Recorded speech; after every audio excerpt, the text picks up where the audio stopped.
Ya, kesempatan kali ini saya masih bisa bertemu kalian kembali. Di minggu kedua bulan Juli, saya tidak mungkin kalian sudah mulai masuk sekolah atau kalian masih libur, saya tidak tahu. Tapi yang saya jelas, kalian bisa mendengarkan firman Tuhan dengan baik ya. Oke, kali ini firman Tuhan berbicara tentang perempuan senam ya. Perempuan senam bisa kalian baca di 2 Raja-Raja 4 ayat 8 sampai 37 ya. Jadi inti ceritanya begini. Waktu itu Elisa pergi ke kota yang namanya Sunem ya.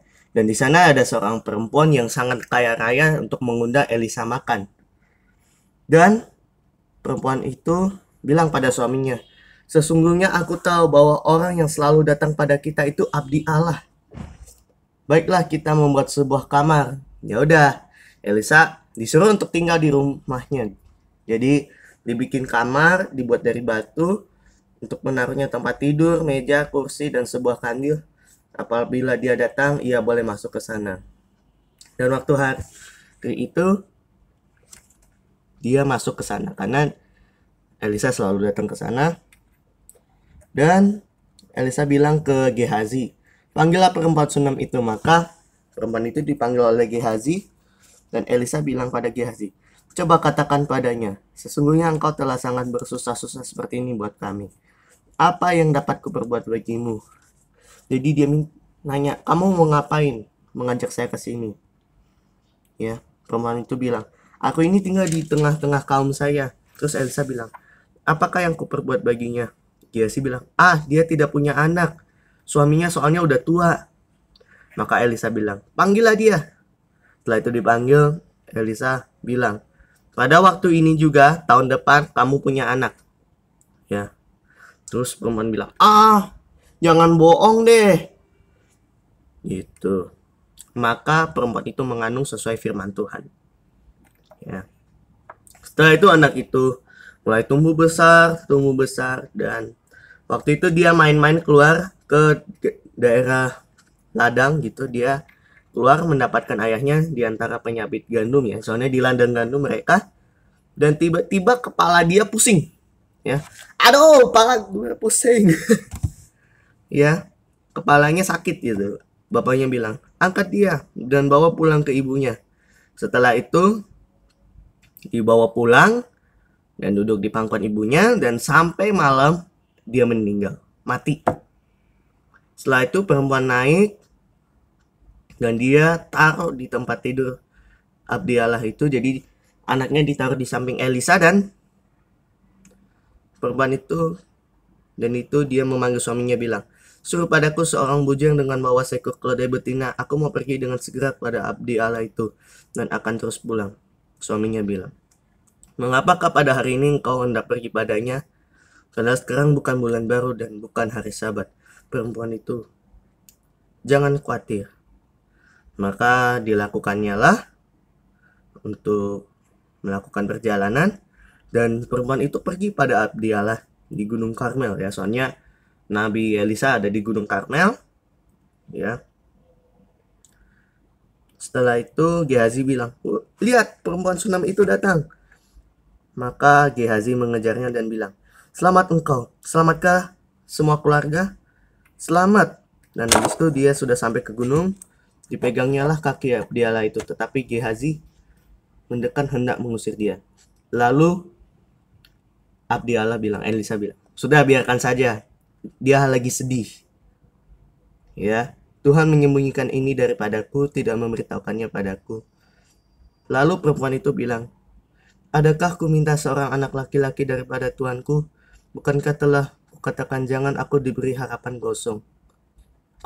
Maka Elisa bilang pada Gehazi, "Ikatlah pinggangmu, bawa tongkatmu di tanganmu dan pergilah. Apabila engkau bertemu dengan seseorang, jangan beri salam pada siapapun." Tetapi anak itu bilang, "Demi Tuhan yang hidup dan demi hidupmu sendiri, sesungguhnya aku tidak akan meninggalkan kau." Maka mereka, Elisa, berjalan mengikuti perempuan itu. Gehazi juga berjalan mendahului mereka dan menaruh tongkat di atas anak itu, tapi gak ada suara dan tidak ada tanda hidup. Setelah itu kembali menemui Elisa dan bilang, anak itu tidak bangun. Makanya Elisa masuk ke rumah dan anak itu memang mati terbaring di atas tempat tidurnya. Dan setelah dia masuk, pintunya semuanya ditutup sehingga dia sendiri berdoa pada Tuhan. Ya, dia berdoa pada Tuhan, maka anak itu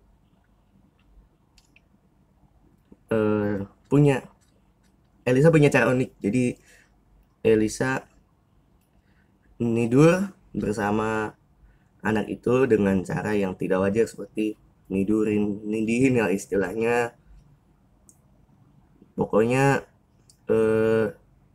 si Elisa nyarapin badan tuh anak. Makanya Elisa posisinya nyarap di hadapan badan anak itu, ya. Setelah ditiarapin, badannya panas. Badannya panas berarti dia hidup lagi. Karena kalau dia dingin, dia tidak ada tanda kehidupan, alias sudah meninggal. Ya. Setelah itu dia berdiri kembali dan berjalan dalam rumah itu. Kemudian ditidurin, lakukan hal yang sama, ditiarapin badannya. Maka tiba-tiba setelah bangun, hacu! Pas bangkit malah bersin. Terus Elisa memanggil Gehazi dan bilang, panggillah perempuan Sunem itu. Setelah dipanggil, perempuan itu masuk. Elisa bilang, angkatlah anakmu ini. Maka perempuan itu tersungkur di depan kaki Elisa dan sujud menyembah dengan mukanya sampai tanah. Kemudian anaknya hidup lagi dan diangkat keluar. Baik, kali ini memang sebenarnya lokasinya sama, yaitu Sunem. Tapi ada dua mujizat yang terjadi, yaitu yang pertama, Tuhan bisa memberikan anak walaupun dia sudah tua atau dia mandul. Tuhan, intinya bagi Tuhan tak ada yang mustahil sih. Ya. Bagi Tuhan tak ada yang tak mungkin. Mujizatnya disediakan bagi kita. Kita dipulihkan oleh Tuhan. Ya. Dari sini kita juga belajar dari Gehazi agar tetap menurut Elisa, ya. Dan masih banyak lagi pelajaran yang bisa kita dapat, ya, mengenai keluarga, ya. Sebab kali ini mengenai tentang keluarga, ya. Kalau kemarin tentang air, kehilangan kehidupan, terus tentang, ya, kemarin itu, oke. Sama minyak, tentang kehilangan ekonomi gitu, ya. Pokoknya firman-firman berkaitan dengan Elisa memang akan berkaitan dengan kehidupan kita sehari-hari nantinya, ya. Tapi saya yakin dan percaya Tuhan akan melengkapi yang hilang, ya.